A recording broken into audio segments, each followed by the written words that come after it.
بسم آب وولد ومنفس قدوس أهدو أملاك آمين يتوارك እግዚአብሔር أملاك أبوينا لذا بصهنا اسكزاتي ساعات قدمو خلدو لعلو خلو نبزا ساعات زي أزب صحنا نيبوتاتنا ناي قدوسان أملاخ ناتناون أملاخ قدوس እግዚአብሔር سمو استخبران استمسجنن يخون أما أملاك ولاديت أملاك قدوس قدوسان دنجل ماريام سلفز دون نتا سلفز خبرن مسجانان يبصحيا خمؤون قدوسانا بوتاتنا قدوسانا ديتاتنا بستوهاوم خبر متن كله مسجانا يبصحيهم أبستفلالي عالم خوينكم ازي منفساوي ميديا زي اتكتاتلو سدرا እግዚአብሔር ኣብ መስቀል ተሰቂሉ ፍጹም ዝኾነ ሰላሙ ብዝሃበና ብኢየሱስ ክርስቶስ ፍጹም ሰላም ከመይ ትጸንሑ ከመይ ትኾኑ ሰላም እግዚአብሔር ምስ ኩላትኩም ይኹን ለማዓንቲ ኣብ እግዚአብሔር ሰናይ ፍቃድ እንመሃሮ ናይ ትምህርትና ርእሱ ዝኸውን ኒቆዲሞስ ብዝብል እዩ በኦርቶዶክሳዊት ተዋህዶ ቤተ ክርስቲያን ሎሚ ሒዝናዮ ዘለና ሰሙን ኒቆዲሞስ ተባሂሉ እዩ ዝጽዋዕ ንምንታይ እዩ ኒቆዲሞስ ተባሂሉ ካብ ኒቆዲሞስስ እንመሃሮ እንታይ እዩ ዝብል ክንምልከት ኢና ኣብ ነገራትና ኩሉ እናኣተወ ኣምላኽና ቅዱስ እግዚአብሔር ንህይወትና ዝጠቅም ንዓና ድማ ዝረብሕ ቃሉ ንከምህረና ቅዱስ ፍቃዱ ይኹነልና እቲ ትምህርቲ እውን ናብ ኩሉ ምእንቲ ክበጽሕ ሼር ግበርዎ እቲ ትምህርቲ ትሰምዑ እንተለኹም ብላይክ ጀምርዎ ኣብዚ ያው ዮሐንስ ወንጌል እውን ምዕራፍ 3 ቁጥር 1 ክናንብብ እንተለና ካብ ወገን ፈሪሳውያን ሓለቃ ይሁድ ዝኾነ ኒቆዲሞስ ዝበሃል ሰብ ነበረ እዩ ዝብል እዚ ኒቆዲሞስ እዚ ካብ ፈሪሳውያን ወገን እዩ ካብ ፈሪሳውያን ወገን ኮይኑ ድማ ሓለቃ ኣይሁድ ምዃኑ ይነግረና የርድእና እዩ ሊቃውንተ ቤተ ክርስቲያን ናይ አይሁድ ሓለቃ ዝተባሃለሉ ምኽንያት እንታይ ምዃኑ ክነግሩና እንተለው ኒቆዲሞስ ሓለቃ ዝተባሃለ ብፍልጠቱ እዩ ምሁረ ኦሪት እዩ ስለ ዝኾነ ሓለቃ ተባሂሉ ኢሎም ሊቃውንተ ቤተ ክርስቲያን የርድኡና ይነግሩና እዚ ኒቆዲሞስ ናይ አይሁድ ድማ ሓለቃ ብፍልጠቱ ድማ ምሁረ ኦሪት ዝነበረ ሰብ ናብ ጎይታ ከም ዝኸደ ቅዱስ መጽሓፍ የርድእና እስኪ ነስተውዕል ወገናተይ ኣብዚ ዘመን እዚ ፍልጠት ሃለይዎም ፍልጠት ድማ ሒዞም ናብ ክርስቶስ ዝመጹ ወገናት ክንደ እዮም ኒቆዲሞስ ግን ምሁረ ኦሪት ኮይኑ ኣብቲ ዘመን ካብ ዝነበሩ ፈላጣት ዝበሃሉ ሰባት ሓደ እዩ ሓደ ግዜ እኮ ክርስቶስ ምኽታል ዘይተምሃሩ ሰባት እዮም ዝኽተሉ እናበልና እንናገር ሰባት እኒአና ኢና ክርስትና ናይ ዘይምምሃር ምልክት እዩ እናበሉ ዝናገሩ ሓሳቦም ዝስንዝሩ ብዙሓት እዮም ኣብዚ እዋን እዚ እውን ኣብ ዘመንና እውን ሃይማኖተኛ ንክበሃሉ እግዚአብሔር የለን ዝብሉ እግዚአብሔር የለን ብምባሎም ድማ ከም ፍልጠት ገይሮም ዝሓስቡ ብዙሓት እዮም ኒቆዲሞስ ግን ናይ አይሁድ ሓለቃ ኮይኑ ምሁረ ኦሪት ኮይኑ ብፍልጠቱ ተለይተመክሐ ናብ ክርስቶስ ዝመጸ እዩ ኣብዚ ዘመን እዚ ዘለና ሰባት እውን ክናስተውዕሎ ዝግብአና ምንም ዓይነት ፍልጠት ክህልወና ይኽእል ምንም ዓይነት ዝሓዝናዮ ትምህርቲ ክህልወና ይኽእል ነገር ግን ሃም ኒቆዲሞስ ናብ ክርስቶስ ክንመጽእ ናብኡ ክንጽጋዕ ይግብአና ካሊእ ኒቆዲሞስ ናይ አይሁድ ሓለቃ እዩ ዝተባሃለሉ ምኽንያት ስለ ሽሞቱ እዩ ስለ ስልጣን እዩ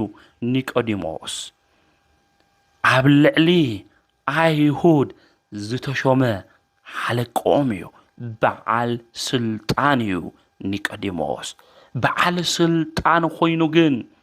ንክመሃር ብለይቲ ናብ ጎይትኡ ዝኸደ እዩ ንእሽተይ ሽሞት ዘለና ስልጣን ዘለና ሰባት ናብ ክርስቶስ ንመጽእ ዶ ካሊእ ኒቆዲሞስ ናይ አይሁድ ሓለቃ እዩ ዝተባሃለሉ ምኽንያት ሓለቃነቱ ድማ በዓል ጸጋ ሃፍታም ስለ ዝኾነ እዩ ኒቆዲሞስ ሃፍታም እዩ በዓል ጸጋ እዩ ሃፍቱ ጸጉኡ ናብ ክርስቶስ ናብ ምምጻእ ዘይኸልኸሎ ናይ አይሁድ ሓለቃ እዩ ኣብ ዘመን እዚ በዓል ሃፍትታት ኣብ ቤተ ክርስቲያን ጉባኤ እንዮ ንዑት ንብሎም ተለና ኣይ ናፍቲ ጉባኤ እኳ የመጺ ግን ልጉባኤ ለድሊ ለመንታሮ ልኾን ለወንበር ልኾን ሓደ ገንዘብ ክወኩም ልብሉ በዓል ሃፍትታት በዓል ጸጋታት እንዮ እግዚአብሔር ገንዘብና ይኾን ይልደሊ ኣቐዲሙ እግዚአብሔር ዝደልዮ ልብና ምዃኑ በዓልና ምዃኑ ክንፈልጥ ክንርዳእ እዩ ዝግበአና ኒቆዲሞስ ናይ አይሁድ ሓለቃ እዩ በዓል ሃፍቲ እዩ ምሁረ ኦሪት እዩ ፈላጥ እዩ በዓል ስልጣን እዩ ሽሞት ዘለዎ ሰብ እዩ ኒቆዲሞስ ብለይቲ ናብ ጎይታ መጽ ንሱ ብለይቲ ናብ ኢየሱስ መጽ ይዝብል ብለይቲ ናብ ምን መጽ ናብ ኢየሱስ መጽ ንሕና ብለይቲ ናብ ኢና ንኸድ እንታይ ኢና ንሰርሕ እንታይ ዓይነት ፕሮግራማት እዮም ምሺ ክብል እንተሎ ኣብ ለይቲ ኣብ ጸልማት እንፍጽም ወገናተይ ኒቆዲሞስ ብለይቲ ናብ ምንታይ ኸደ ናብ መድኃኒትና ናብ ኢየሱስ ክርስቶስ ኸደ ጎይታና መድኃኒና ኢየሱስ ክርስቶስ መዓልቲ ኣብ ቤተ መቅደስ እናምህረ እዩ ዝውዕል ነይሩ ለይቲ ድማ ኣብ ደብረ ዘይት እምባ ይኸይድ ነበረ ኣብ ሉቃስ ወንጌል ምዕራፍ 21 ቁጥር 37 ይነግረና ማለት እዩ ናብ ጎይታና መድኃኒና ኢየሱስ ክርስቶስ ናብ ዝርከበሉ ናብ ደብረ ዘይት እምባ ብለይቲ ኒቆዲሞስ ኸደ ኒቆዲሞስ ብለይቲ ንምንታይ እዩ ኸይዱ እንድሕር ኢልና ስለዘይጠንክረ ስለዘይበሰለ ውዳሴ ከንቱ ደልዩ እዩ መምህር አይሁድ እዩ ስለዝኾነ ብቐትሪ ኸይዱ ተትኸውን ነይሩ ለካዝ ይፈላጥ እዩ ምሁር እዩ ንብሎ ነርና ለካዝ ቀረዮ ዘይተምሃሮ ትምህርቲ እኒአዎ እዩ ንሕና ኢና ሰቂልና መምህር ኢልና እዮም በኢሎም ከየዋርድዎ ከይንዕቕዎ ውዳሴ ከንቱ ድማ ደልዩ ሰብ እኮ የተማሃርካይ ካብ ትብሎ ተማሂርካ ኢኻ ተትብሎ ደስ ይብሎ ኒቆዲሞስ ስለዘይበሰለ ስለዘይጠንከረ ናይ አይሁድ ወቀሳ ከይውቀስ ኢሉ ውዳሴ ከንቱ ድማ ደልዩ ብለይቲ ናብ ጎይታና መድኃኒትና ኢየሱስ ክርስቶስ መጽዩ ካሊእ ብለይቲ ንምንታይ እዩ ኒቆዲሞስ መጽዩ እንድሕር ኢልና አይሁድ ስለዝፈርሐ እዩ ምኽንያቱ አይሁድ ንክርስቶስ ዝተኸተለ ናይ ትምህርቲ ዝሰምዕ ሰብ ካብ ምኵራብ ወጽኡ ይሰደድ ምሳና ሕብረት የብሉ ኢሎም ኣዋጅ ኣውጆም ነይሩ ኒቆዲሞስ ድማ ናይ አይሁድ ሓለቃ እዩ ስልጣኑ ከይምንጥልዎ ፈሪሑ ብለይቲ ናብ ጎይታና መድኃኒና ኢየሱስ ክርስቶስ ናብ ዝርከበሉ ናብ ደብረ ዘይት ኸደ እዚ ብለይቲ ልኸደሉ ናይ ኒቆዲሞስ ስለዘይጠንከረ ዝገበሮ ጉዳይ እዩ ካሊእ በተለይ ናኒቆዲሞስ አውዚ ክንርኢ እንተለና ለይቲ ብምኻዱ ጠቒምዎ እዩ ምኽንያቱ ቐትሪ ተትኾን ነይሩ ብዙሕ ሰብ እዩ ንክርስቶስ ዝኽተሎ ነይሩ ንጎይታና መድሓኒና ኢየሱስ ክርስቶስ ብዙሕ ሰብ ይኽተሎ ስለ ዝነበረ ኣይረኽቦይ ነይሩ ብነፃነት ኣይረኽቦይ ነይሩ በይኑ ረኺዩ ብነፃነት ድማ የመሓትቶይ ነይሩ ስለ ዝኾነ ብለይቲ ምኻዱ ለይቲ ምምራፁ ጠቒምዎ እዩ ካሊእ ትምህርቱ ንክርድኦ ምኽንያት ኮይንዎ እዩ ቐትሪ ልብና ይብተን እዩ ለይቲ ግን እቲ ልባኸነ ልብና ይስብሰብ እዩ ሓደ ይኾን እዩ እና ኒቆዲሞስ ብለይቲ ምኻዱ እውን ሃምሊ ጠቐሞ ኣበው ሊቃውንቲ ይነግሩና ይርድኡና እዩ ካሊእ ኒቆዲሞስ ምስ ክርስቶስ ምርኣይ ናይ ክርስቶስ ደቀ መዝሙር እዩ ንክበሃል ስለ ዝሓፈረ እዩ ምኽንያቱ ምስኡ ተተራእዩ ስልጣኑ ሽሞቱ ክውሰዶ እዩ ንስኻ ከምቶም ገሊላ ዲኻ ከምዞም ዘይተማሃሩ ሰባት ዲኻ ትኽተሎ ኢሎም ሰባት ከይነዕቕዎ ብምፍራሕ ብክርስቶስ ሓፊሩ እዩ ናዩ ተማሃሪ ከይበሃል ስለ ዝሓፈረ ኒቆዲሞስ አውዝ ዘመን እዚ አውዝ እዋን እዚ ክርስትናና ዘሕፍረና ክርስቶስ ምኽታል ዘሕፍረና ንጽላ ጌርኻ ናብ ቤተ ክርስቲያን ምኻድ ናይ ድሑር ኣተሓሳስባ መሲሉ ዝተረድአና መስቀል ምንጥልጣል ኣብ ክሳድና ምግባር ኣማዕቲብኻ ምብላዕ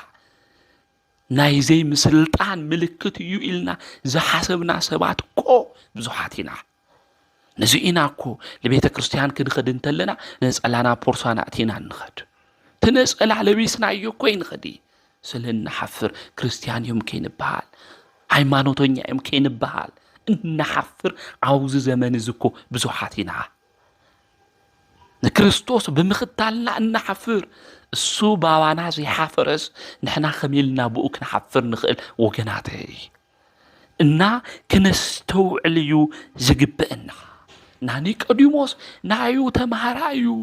ንዑ ይኽተል እዩ ከምቶም ና ገሊላ ሰባት ተባሂሉ ከይነዓቕ ምእንቲ ብለይቲ ናብ ጎይታ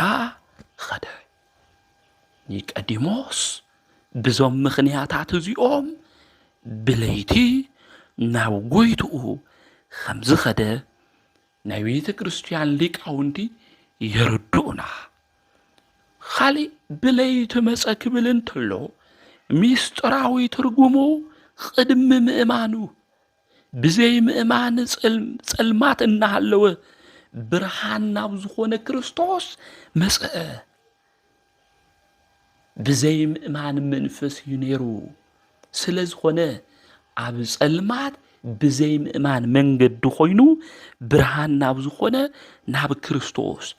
ኣብ ውሽጢ ጸልማት ኮይኑ ብርሃን እናደለየ መፀ ብርሃን ዘእምብርሃን ጸልማት ኣብ ቅድሚኡ ዘይጽልምት ናብ ጎይታ ናብ ኢየሱስ ክርስቶስ መፀ ኣብ ዮሐንስ ወንጌል ምዕራፍ 1 ቁጥሪ 9 ክናንብብ እንተለና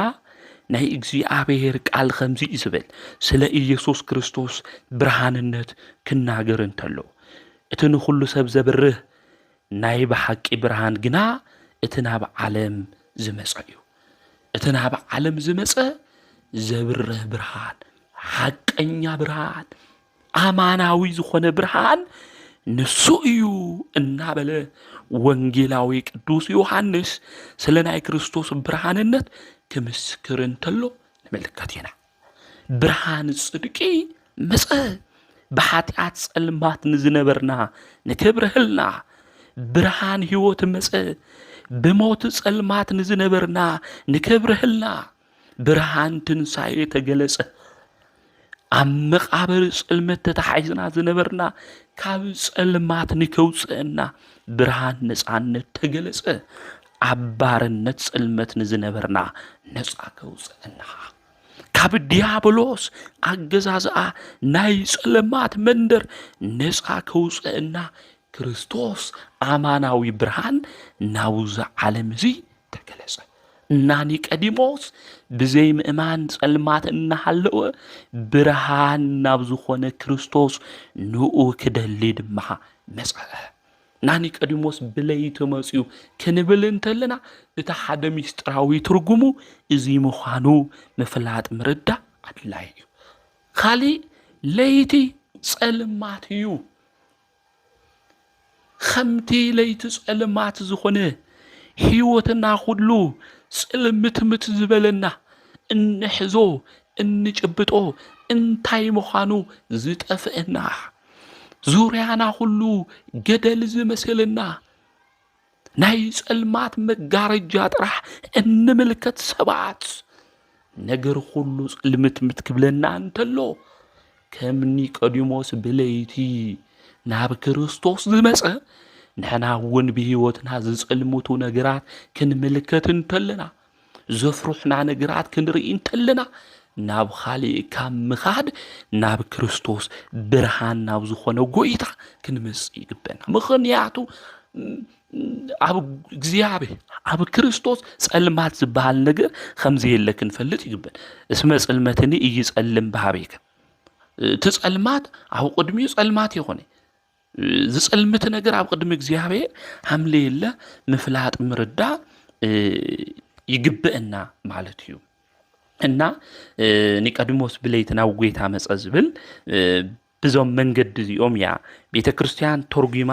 እተምህረና እትነግረና እና ኒቆዲሞስ ናብ ጎይታ ብለይቲ ምስ መጸ ከምዚ ኢሉ መምህር ብዘይ እቲ እግዚአብሔር ምስኡ ዝኾነ ሰብ ንስኻ ትገብሮ ዘለኻ ተኣምራት ክገብር ዝኽእል ሓደ እኳ የለይ እሞ ንስኻ ካብ እግዚአብሔር ዝመጻኻ መምህር ምዃንኻ ንፈልጥ ኢና በለው ኒቆዲሞስ ዝተዛረቦ ዘረባ ክልተ ነገር እዩ ሓደ ተኣምሩ እዩ ኣድኒቑ ተመበለ ካልኣይ ትምህርቱ እዩ ኣድኒቑ ተጋለሊት ብመንፈሱ ዘለዎ ተጊሁ ድማ ብለይቲ ናብ ክርስቶስ ዝመጸ ኒቆዲሞስ ተኣምር ኣድኒቑ ካብ እግዚአብሔር ዝተለኣኸ እዩ ዝተኣምር ዝገብር ኢሉ ተኣምራቱ ከድንቕ እንተሎ ትምህርቱ እውን ኒቆዲሞስ ኣደነቐ ጎይታና መድሓኒና ኢየሱስ ክርስቶስ ድማ ከምዚ በሎ ኢየሱስ ድማ ሰብ ካልኣይ እንተዘይተወሊዱ ንመንግስቲ እግዚአብሔር ክርኢ ከቶ ከምዘይኽእል ብሓቂ ብሓቂ ብለካ ኣለኹ ኢሉ መለሰሉ እዚ ሰብ እዚ ተኣምራት ከድንቕ እንተሎ ትምህርቱ ከድንቕ እንተሎ ሰብ ብዚ ጥራሕ እዚ ክድሕነ ይኽእል ሰብ ክድሕን ዝኽእል ዳግማይ ካብ እግዚአብሔር ክውለድ ይግብኦ ዳግማይ ካብ እግዚአብሔር እንድሕር ዘይተወሊዱ ኣይድሕኒ ኢሉ ጎይታና መድሓኒና ኢየሱስ ክርስቶስ ንኒቆዲሞስ ነገሮ ንሕና ብዚ ዘመን እዚ እኮ ተኣምራት መድነቕቲ ኢና ተኣምራት ብምግባሩ ጥራሕ ዝድሓና ዝመስለና ብዙሓት ኢና ትምህርቱ ጥራሕ ሒዝና ምግባር ክርስትና ዘይብልና ብምስማዕና ጥራሕ ምግባር ሃይማኖት ጠፊእና ዝድሓና ዝመስለና ብዙሓት ኢና ኣብ ካሊእ ዓለም ዘለው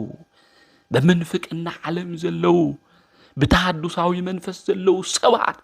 ልክዕ ከም ግንስቲኮች ብፍልጠትና ንድሕኒና ብእምነትና ጥራሕ ንድሕኒና ጥምቀት የድሊ ዝብሉ ኣብዚ ዘመን ዝኒአው እዮም ትግሃለሊቱ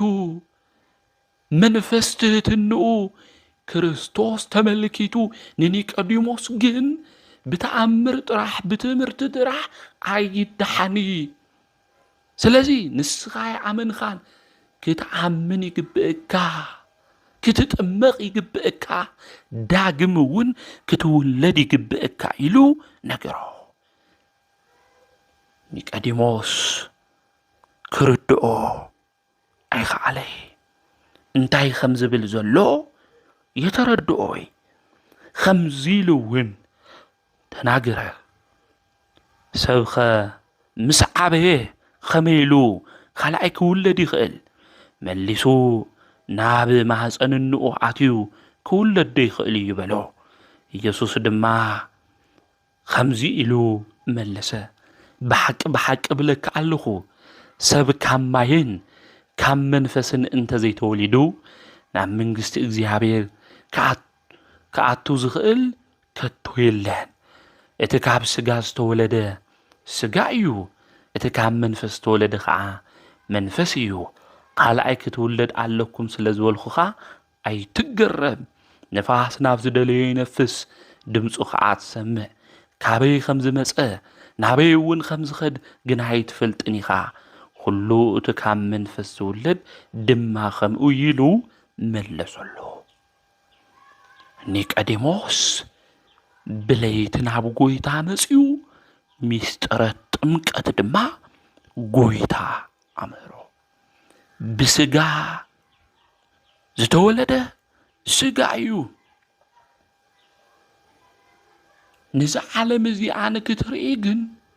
ካብ ስጋ ክትውለድ ይግብእካ መንግስተ ሰማያት ንምርዓይ ድማ ካብ መንፈስ ክትውለድ ይግብእካ ንሱ ድማ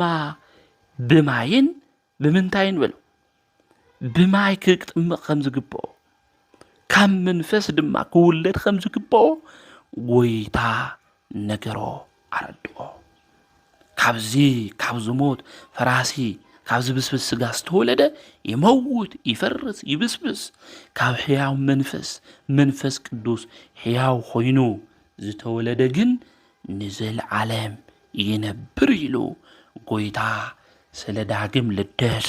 እንታይ ምዃኑ ሚስጥሩ ገሊጹ ነገሮ ኣብዚ ኒቆዲሞስ እንምልከቶ መምህር ኢሉ ትናገር እንተሎ እዩ ናይ እግዚአብሔር ወዱ ምዃኑ ኒቆዲሞስ የፈለጠ ኣብዘይ ምእማን ጽልመት እዩ ዘሎ ስለዚ መምህር ኢሉ ሕቱኡ ሓቲቱ ሓደ ብሓደ ድማ መድኃኒት ንሱ ኢየሱስ ክርስቶስ ስለ ሚስጥረ ጥምቀት እንታይ ምዃኑ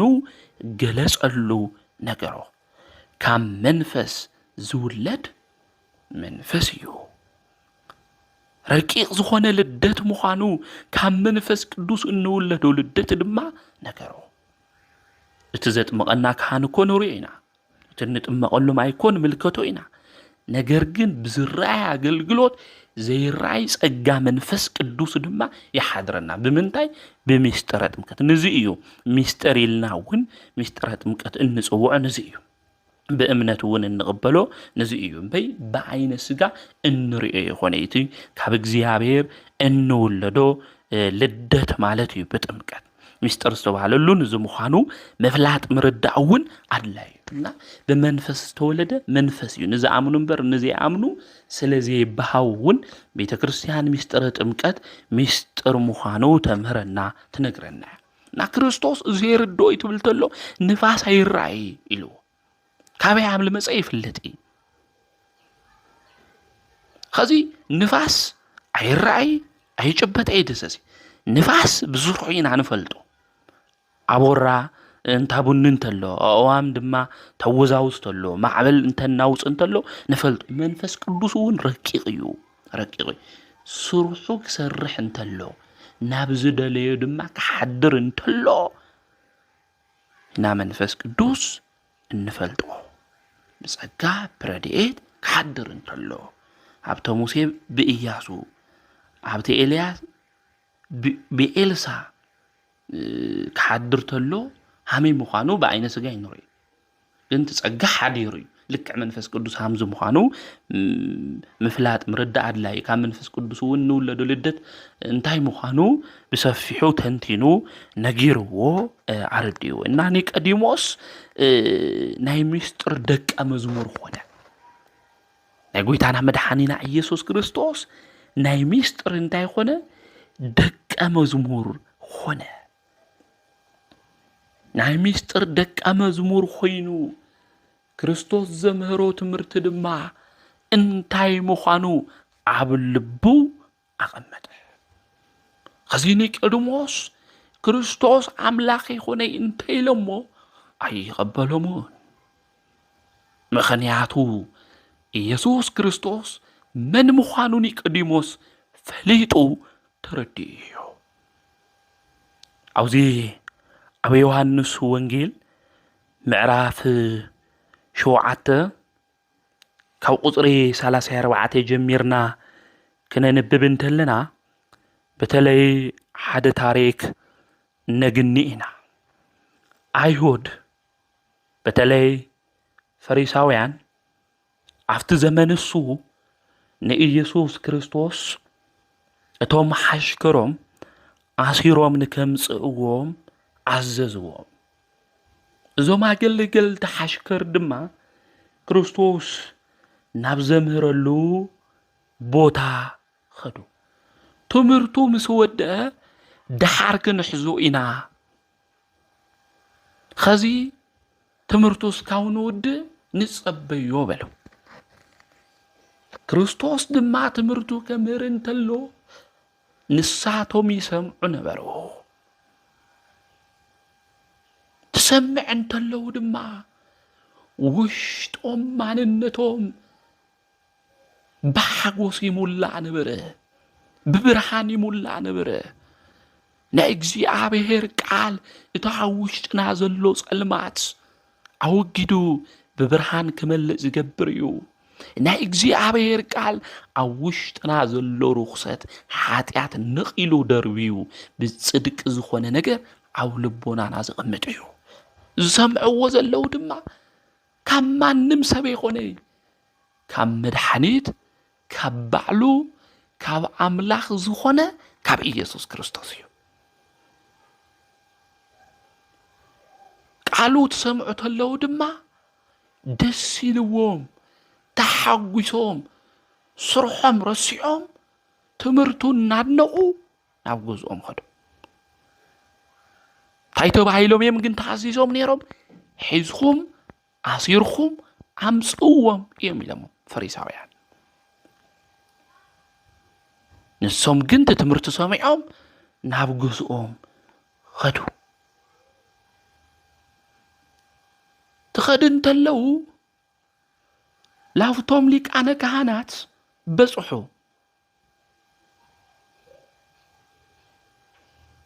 እንታይ ኢልና ኣዚዝናኩም ነርና?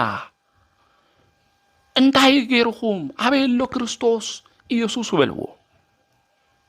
ኢየሱስ ኣበይ እኒኦ? ሒዝኹምሞ ንዕኮ ኢና ኢልናኩም ነርና በልዎም። ንሳቶም ድማ ከምዚ ኢሎም መለሱ። ስለምንታይ ደኣ ዘየምጻኹሞም በልዎም። እቶም ሓሽከር ከዓ ከምዚ ሰብኣይ እዚ ገይሩ ዝተዛረበ ከቶ የለን ኢሎም መለሱ። ከዚ ተበሳጨው ፈሪሳውያን ከምዚ ድማ በልኡ፣ ንስኻትኩም እውን ዶ ተጋገየለኹም? ብዘይ እዚኦም ሕጊ ዘይፈልጡ ጉጉያት ህዝቢ ካብ ሕሉቕ ወይም ካብ ፈሪሳውያን ብኡ ዝኣምን ዶ ኣለዉ እዮም። ከዚ ፈሪሳውያን ተናገሩ። እቶም ህዝቢ ዝኽተልዎም ዘለው ስለ ዘይፈልጡ እዮም። እቲ ሕጊ እንታይ ምዃኑ እቲ መጽሓፍ እንታይ ምዃኑ ስለ ዘይፈልጡ ንስኹም ከመይ ኢልኩም ተኸቲልኩሞ? ከመይ ኢልኩም ተጋጊኹም? ከመይ ኢልኩም ንሱ ሓቂ ምንም የረኸቡና ኢልኩም ስለ ናዩ ክትምስክሩ ክኢልኩም ወልዎ። እዞም ሰባት እዚኦም ግን ብህሊንኦም ስለ ዝተጠቐሙ ህሊንኦም ሓቀኛ ዳኛ ስለ ዝገበሩ ፍርሃድ ስለ ዝገበሩ ኣሕልቆም ስለ ዝኣዘዝዎም ጥራሕ ነቲ ንጹህ ዝኾነ ኢየሱስ ክርስቶስ ኣሲሮም ሒዘሞም ክመፁ ይደለዩ። ብሕሊንኦም ተገዝኡ። እንተይ ሰብ ይኾን ሕሊንኡ ተጠቂሙ ኣብዚ ዘመን እዚ ዝሰርሕ ዘሎ ወገናተይ፣ ንሕና እኮ ንሰባት ከይቅየሙና ንሰባት ድማ ከየናድዶም ከይንሕረቆም ኢልና እኮ ንሰብ ኢልና እኮ ዘይግባእ ስራሕ ኣብዚ ዘመን እዚ እንሰርሕ ብዙሓት ኢና። بحلينا تتقيمنا زي خنا حلينا عنا خصوصنا لك خمزي خنا إننا نجرنا نسبك نحجوس إلنا إن سرحكو أو زمن زبزحاتنا لب أملاك داويد عم مزمور سلاسي خلتي قدرتش عندك زمرن تلو لنجرناك علنيو خم إنسسا بلقوامهم خوينوم لك أخم إنسسا دما زخودو سبات خمزلو ينجرنا يردنا يو لب أملاك داويد أو زي عم مزمورو كزمرن تلو سبات لك أخم إنسسا خمزو خنو خم أون بتنعيق زي عابهر قال خمزي خدو كنجرنا أنتلو خمزي إزبلنا بلبابن بلقوامن خم زقرحو لب خمزي يبلون أفراسن عباقلنا يتخونو إزبلنا خم بقلي خم فرس يتخونو لقوام خمزي يبلوم خم عطوم يتخونو يمزن بقى إمروكم تمرحو سبب بقى إمرو ممرح حديقو بخالي عايمرو ندحر زمرح خوينو انسسا خوينو نيو مالتو سب خوينو تفتيرو خم انسسا زنبر دما عب زمننا بزحيو خمزوم حاشكرات زيوم عايمرو تتقيموم اللينو تتقيموم زخدو خوم كنخون أملاخنا قدوس إجزي عبهير نخلنا يحجزنا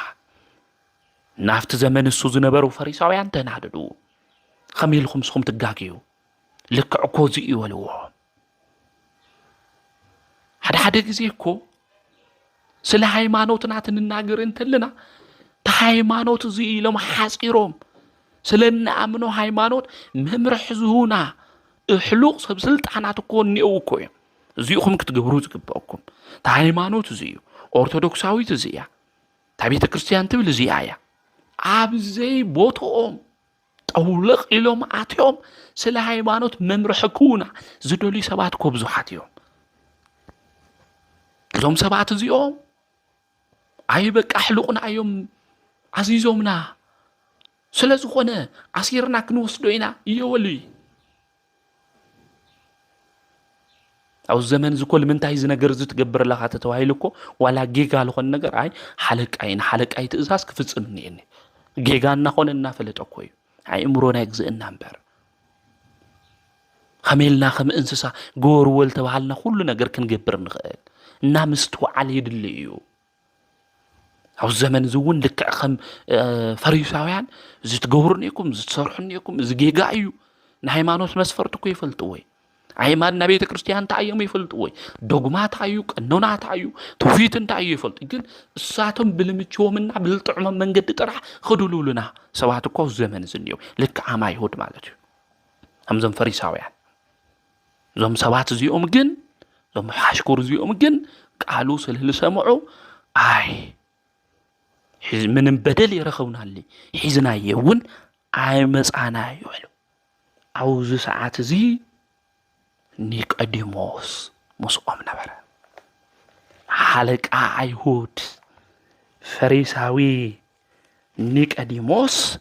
أو نبره نسون خمزي إلو تناقره حدا كابعاتهم اتقدم بليتنا بإيسوس خيدو زنبره نيقوديموس حقنا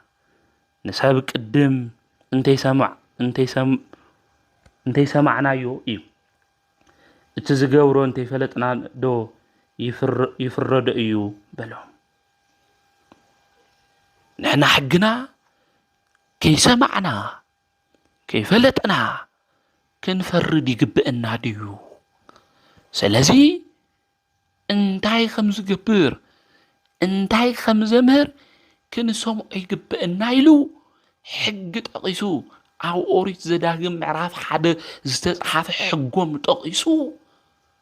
عفت زمن السون زنبرو سبعات عافو معصوم نيقوديموس نايليت دق مزمور ناي قويتو مستر زسمع نيقوديموس نقويتا نكي قتلو نكي عصرو عاوزي تخراخرلو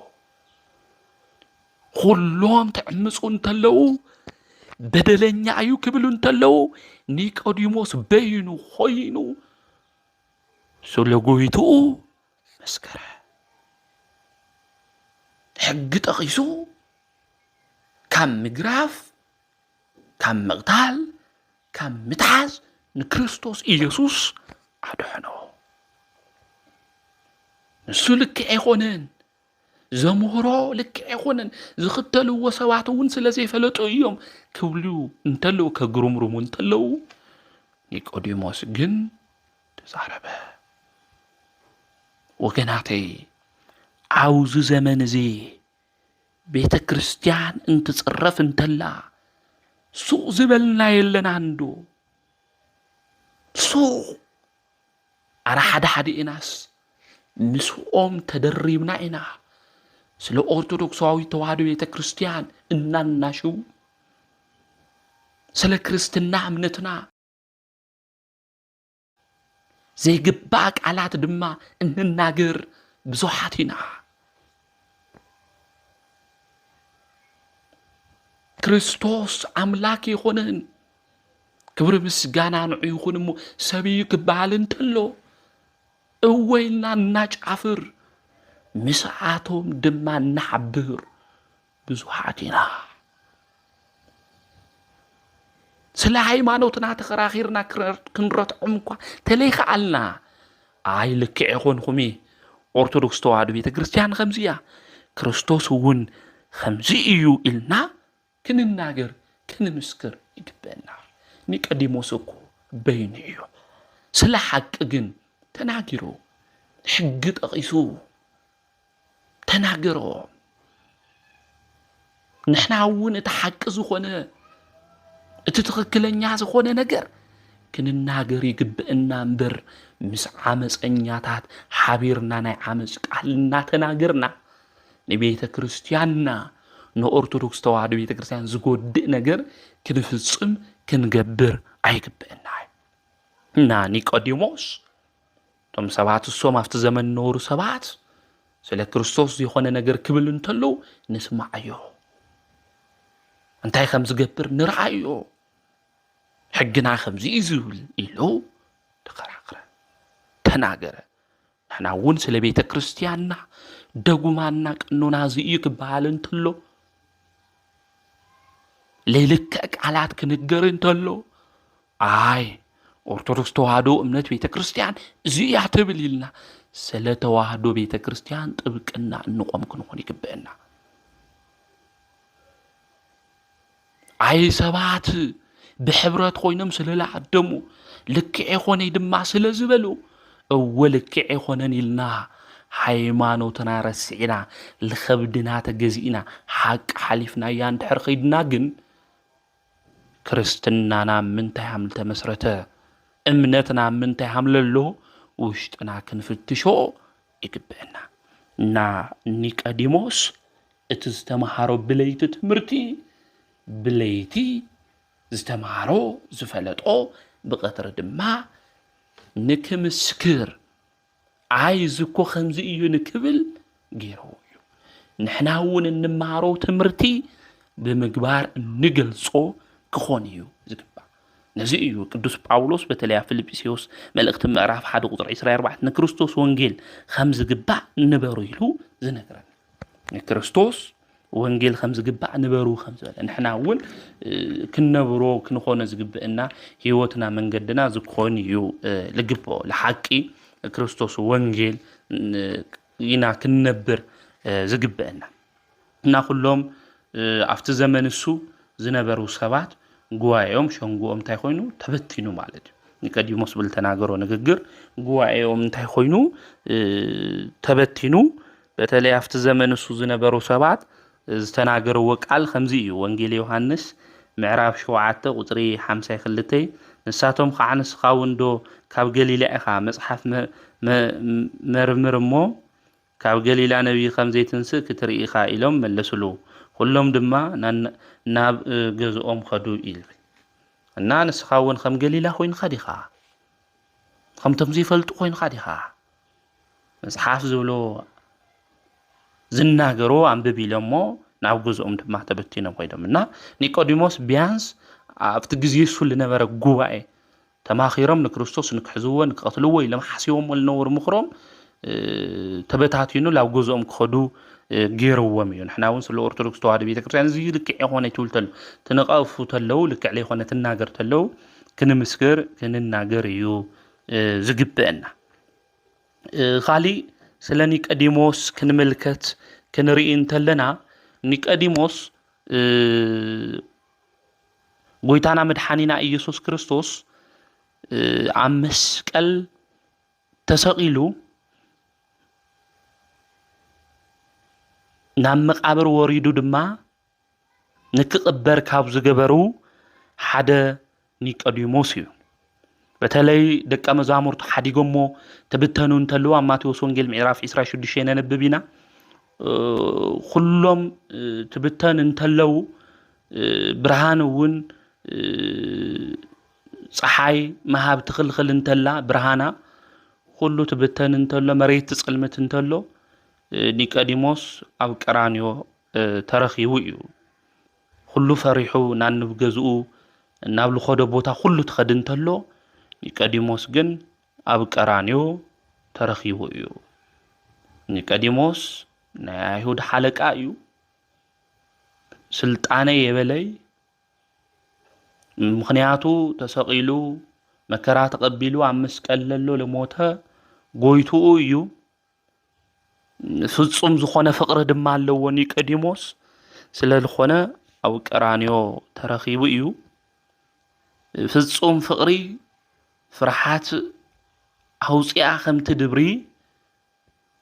ቅዱስ ዮሐንስ ኣብ ቀዳመይቲ መልእኽቱ ዮሐንስ ምዕራፍ 4 ቁጥሪ 18 ነጊርና እዩ ፍጹም ፍቅሪ ፍርሓት ኣውፅኣ ትድብሪ እያሞ እናበለ ይነግረና ይርድእና እዩ ኒቆዲሞስ እውን ፍጹም ፍቅሪ ስለ ዘለዎ ንጎይትኡ እስካብ ቀራንዮ ተኸቲልዎ እዩ ኣብ ቀራንዮ ድማ ተረኺቡ እዩ ኣፍቂዱ ኣብ ዘመኑ ዝነበረ ንጉስ ኣፍቂዱ ስግኡ ካብ መስቀል ወሪዱ ኣብ መቃብር ንክንቀብሮ ኢሉ ፍቃድ ኣፍቂዱ እዩ ኒቆዲሞስ ሞት እውን እንተኾነ ምስ ኣምላኸይ ክመውት እየ በለ ኒቆዲሞስ ካብ መስቀል እውን ኣውሪዱ ገኒዞም ንክቐብርዎ እውን ፍቃድ ኣፍቀደ ኒቆዲሞስ ፍጹም ፍቅሪ ስለ ዝነበሮ ምስ ዮሴፍ ዘአርማትያስ ዝበሃል ብሓደ ኮይኖም ድማ ገኒዞሞ እዮም ክገንዝዎ እንተለዉ ድማ ኣብ ሓዱሽ መቃብር ንክቕበር ከምኡ እውን ናይ መግነዚ ጨርቂ ሽቶ ሃፍታም ሰብ ሃምል ግነዞ ኣገናንዛ ንክግነዝ ገይርዎ ኒቆዲሞስ ኒቆዲሞስ ናይ መግነዚ ክዳን ጨርቂ ሽቶታት ለድልዩ ነገራት ሁሉ ኣምፅዩ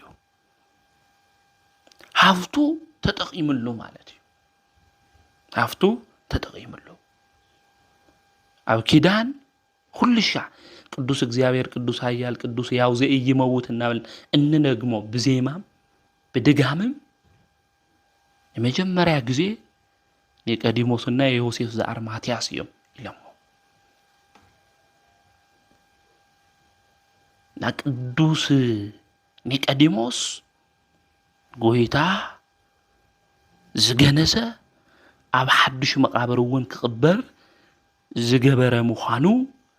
ምፍላጥ ምርዳእ ኣድላይ እዩ ኒቆዲሞስ ዝብል ቃል ናይ ግሪክ እዩ ትርጉሙ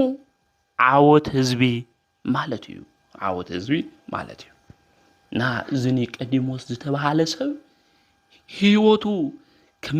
ክንምርምሮ ክንሪኦ እንተለና ቅዱስ መጽሓፍ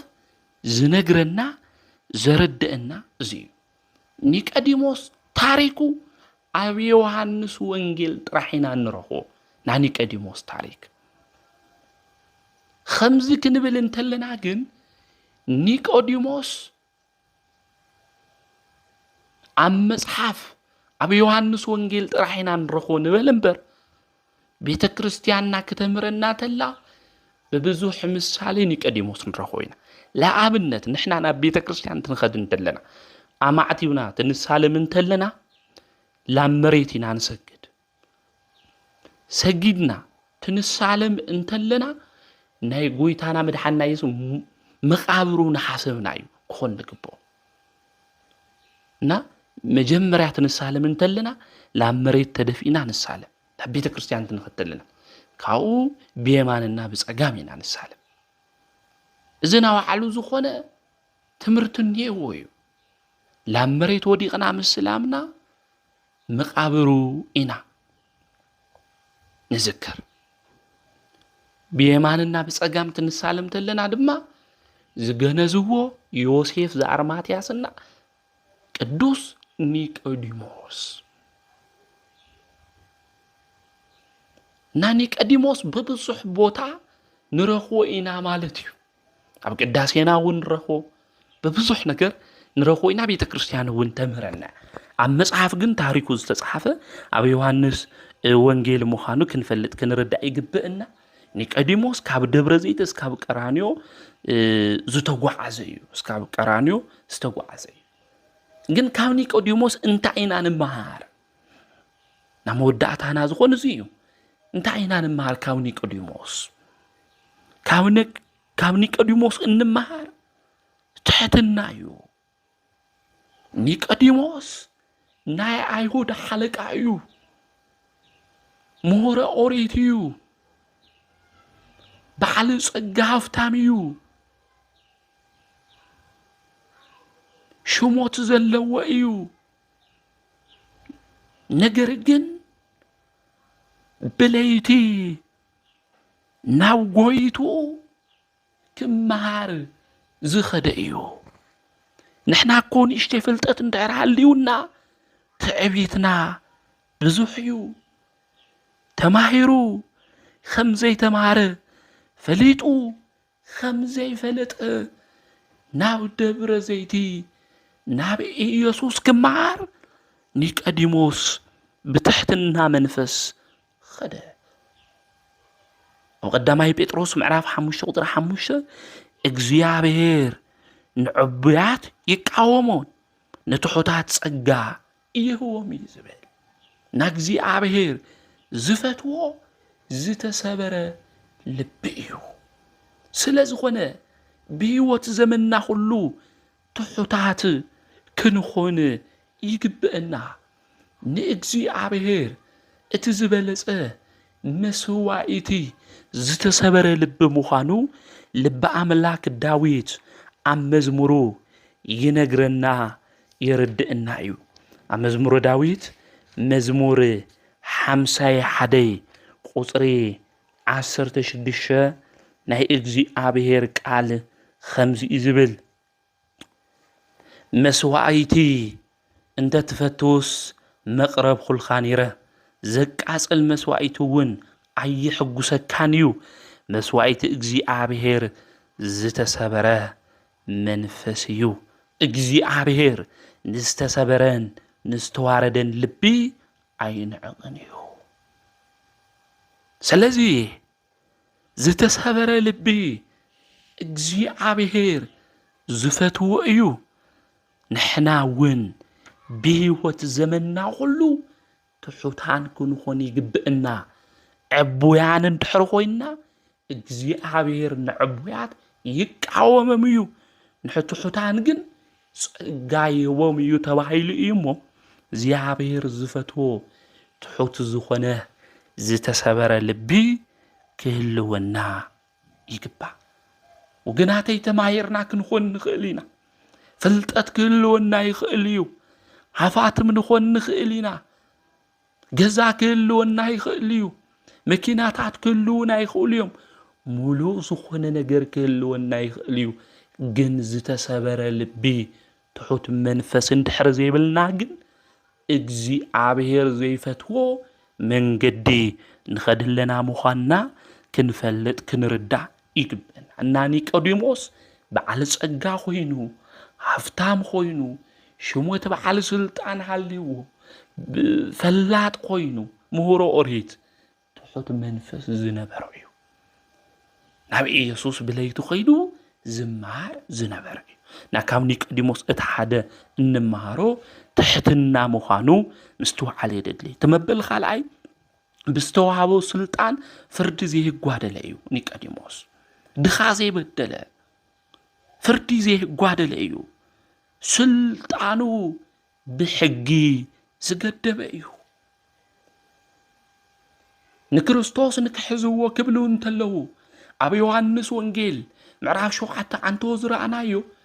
ኣብ ቁፅሪ 50 እናገሮም እንተለኩ ሕግና እንታይ እዩ ዝብል ኢሉ ስልጣን ስለ ዘለኒ እቲ ሕጊ ኣፍትይኹም እንታይ እትዩኒ ኣይበለይ ስልጣኑ ብሕጊ ዝገደበ እዩ ኣብዚ ዘመን እዚ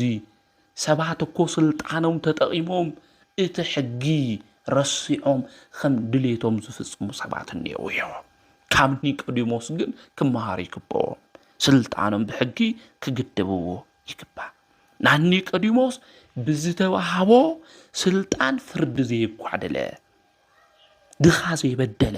ብቕንዕና ፍርዲ ዝሃበ ሰብ እዩ ካሊእ ኒቆዲሞስ ብሃፍቱ ዝተጠቐመ እዩ ጎይታና መድሓኒና ኢየሱስ ክርስቶስ ካብ መስቀል ውሪዶም ትገንዝዎ እንተለዉ መዓዛ ቅዱሳን ዝኾነ ክርስቶስ ንክቕበአሉ ሽቶ ሒዙ ዝመፀ ንክግነዘሉ ጨርቂ ክዳን ሒዙ ዝመፀ ሰብ እዩ ናብ ሃፍቱ ዘትረፈ ሰብ እዩ ንሕና እውን ብህይወት ዝና ዘመን ኩሉ ሃፍትና ክነትርፈሉ ይግባእ ንሰባት ክንጠቕመሉ ይግባእ ማንም ሰብ ሃፍቲ ጥርዩ ንሰማይ ሒዙ ዝኸደልን እቲ ሃፍትና እቲ እግዚአብሔር ዝሃበና ጸጋ በዓል ጸጋታት ዝኾንና ሰባት ንድኻታት ክንረድኡሉ ይግባእ ክነብልዖም ይግባእ ክነስትዮም ይግባእ خزاب قدميتنا زمص ናይ ትንሳኤ በዓል እንዮ ናይ ፋሲካ በዓል እንዮ ማንም ወገን ዘይበሎም ገዝኦም ዓጺዎም ዝበኽዩ ዝሓዝኑ ዝብላዕ ዘይበሎም ብዙሓት ወገናት እንየውና ካብ ገዝኦም ዝተመዛበሉ ዝህርሱሉ ዝድቅስሉ ቦታ ዘይበሎም ዝበልዕዎ ዘይበሎም ወገን ርድእና ህዝብና ርድእና ሓግዘና ዝብሉ ሰባት እንየው ወገናቴን እዚኣቶም ሓንቲ ትኹን ክልተ በጊዕ ትኹን ወይም ከፍቲ ይኹን ሓሪድና እቲ በዓል ብሓጎስ ክሕልፍዎ ንግበሮ ምጽዋት ንመጽውት ሃፍትና ንጠቐመሉ ንዘይረብሕ ነገር ንምስታይ ንምጭፋር ንምዝላል ሰብ ድማ ንምቕታል ለከንቱ ነገር ገንዘብና ይንጠቐመሉ ኒቆዲሞስ ብገንዘቡ መዓዛ ቅዱሳን ዝኾነ ንክርስቶስ ሽቶን ክቅበሉ እዩ ገንዘቡ አፍሲስዎ ንሕና እውን ገንዘብና ነቶም ድኻታት እንድሕር ብልዕና ንእግዚአብሔር ብልዕና ኢና ንድኻታት እንድሕር ይብና ንእግዚአብሔር ንልቅሑልና ኢና ስለዚ እቲ እግዚአብሔር ዝሃበና ሃፍቲ ምእንቲ ክባርኸልና ነቶም ድኻታት ክነብልዖም ክንስትዮም ይግብእና ወገናተይ ብዙሓት ዝተፈናቀሉ ብዙሓት ስደተኛታት ኮይኖም ፈቆዶ በረኻ ዝተበተኑ ብዙሕ ወገን እንኤና ልኦም ክንበጽሐሎም ይግብእና ስለዚ ኒቆዲሞስ በሃፍቱ ዝተጠቐመ ዘስተውዕለ ሰብ እዩ ንሕና እውን ብምስትውዓል መንፈስ ኮይና ሃፍትና ክንጥቀመሉ ይግብእና ምስትውዓል መንፈስ ንኹልና እግዚአብሔር ይዓድለና ነዚ እዩ ኣብ መጽሓፈ ምሳሌ ምዕራፍ 4 ቁጥሪ 7 ካፍቲ ሁሉ ምስትውዓል አጥርያ ዝብል ካሊእ ኒቆዲሞስ ብለይትና ብደብረ ዘይት እዩ ዝኸደ ነይሩ ደብረ ዘይት ምሳሌ ቤተ ክርስቲያን እያ ደብረ ዘይት ናይ መን ምሳሌ እያ ናይ ቤተ ክርስቲያን ናብ ብለይቲ ናብ ደብረ ዘይት ይኸድ ነይሩ ንሕና እውን ብለይቲ ናይ ደብረ ዘይት ምሳሌ ናብ ዝኾነት ናብ ቤተ ክርስቲያን ኢና ክንኸድ ዝግብአና በርብለይቲ ናብ ዘድልዩ ከርኹስና ናብ ዝኽእሉ ናይ ሓጢአት መንገድታት ክንኸድ ኣይግብአና ኒቆዲሞስ ብዙ ሓላፍነት ኣለኒ እዩ ይደኽመኒ እዩ ከይበለ ናፍቲ እምባ ደብረ ዘይት ብለይቲ እናወፀ ናብ ጎይትኡ ድማ ይኸድ ነበረ ንሕና እውን ብህይወት ዘመንና ሁሉ ስራሕ እኮ ቢዚ ኮይነ የእግዚአብሔር ንከይምስግኖ ብስራሕ እኮ ተወጢረ ተጨናኒቀ ጸሎት ከይገብር እናበልና ምኽንያት እናቅርብ ሰባት ሁሉ ካብ ኒቆዲሞስ ክንመሃር ይግብአና ኒቆዲሞስ ናብ ደብረ ዘይት ይኸድ ነይሩ ለይቲ ዘድክም ደኺሙ ክርሰሉ ዝግባእ ነይሩ ከዕርፈሉ ዝግባእ ነይሩ ምክንያቱ መዓልቲ ብዙሕ ስራሕ ይሰርሕ ነገር ግን ናብ ጎይቱ ይኸድ ነበረ ንሕና እውን ብህይወት ዘመንና ሁሉ ለይቲ ክንጽልይ ዝግብአና ወገናተይ ቀትራው ዘይመቸው ቦታ ክንኾን ንኽእል ኢና ስራሕ ክኾን ይኽእል ቢዚ ክንኾን ንኽእል ኢና ኣብ ገዛና ግን ናይ ጸሎት ገዛ እኒአና ዶ ንጽልይ ደ ንኾን بصلوت منفس خوينا نعملخنا نلمنو نخوندو وغناتي ليتكنا مسجن هم لقبئنا لب أملاخ داويت عم مزمورو خمزي زبلنا عم مزمور ميتي سالاس هير وعتي كنا نببنت لنا لب أملاخ داويت خمزي بل مزمور ميتي سالاس هير وعتي قصري خلته بليتي عوشت بيت مقدسو أداوخم العلخم نأجزي أبيهر بارخو معازي إزبل بليتي عبوشت بيت مقدس أداوخم العلخم نأجزي أبيهر بارخو نأجزي أبيهر مسكنو إزبل نا انتعينا كنقبر زقبئنا ندحريلنا نعملخنا كنا مسجن خمز قبئنا لبا عملاخ داويت ينقرنا يردنا نانيك أديموس እግሩ ናብ ደብረ ዘይት ዓይኑ ክርስቶስ ይዘርኢ ነይሩ እዝኑ ወንጌል እዩ ዝሰምዕ ነይሩ ንሕናኸ እንተመሽን ንሪኦ ናይ ጽድቅ ነገር ድዩ እንሰምዖ ነገር እንታይ እዩ ወገናተይ እትራብ ስራሕ ውዒልና ድኽምኽም ኢልና ናብ ገዛና ክንኣትው እንተለና እንታይ ኢና ንርኢ እንታይ ኢና ንሰምዕ ጸሎት ዲና ንገብር نجزيابير قال دينا نسمع مزمور دينا نسمع انتاينا نجبر وجناتي انت ماشي صدق بل انتلو ان نجبرو نجر انتايو نازي مستوى علي زدلي مزمورينا كنسمع زقبنا سبكتينا كنسمع زقبنا مالتيونا نيقوديموس ناب دبر زيت خمس خده كله نحنا ون لا بيت كريستيان كنخدي يقبنا ቤተ ክርስቲያን እኮ እንድሕር ለይኸድና ኮይና ኣብ ገዛና ናይ ጸሎት ቦታ ጌርና ክንጽልይ ግብአና ቃሉ ክንሰምዕ መዝሙር እውን ክንሰምዕ እዩ ልግብአና ማለት እዩ እና ኒቆዲሞስ ህይወቱ ለምህረና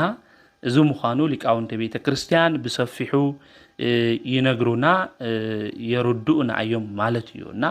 በመዓልቱ ኾነ ብለይቲ ኾነ نجزيابير قال كنستوس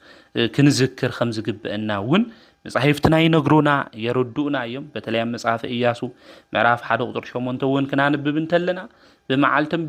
بليتم نجزيابير قال كنذكر حمل جبنا ينغرنا يردنا بقطرة نبل تلنا بحجوسيو بليت كنبل نتلنا بمكر أيو مالتيونا نحنا جن ليتي شفان غيرنا بزوح حاتياتنا نسرح مالتيو بتلاقي بأملاك داويت ليتي مغنياتو قطر بزوح سرح يسرح سلالنبرة ليتي حاتياتو نذكره يبكي حمل نبرة قدوسات مصحفتي ينغرونا يردونا يوم عم مزمور داويت معرف شواعته قطري شدشتنا نببتلنا نغنينا خمؤون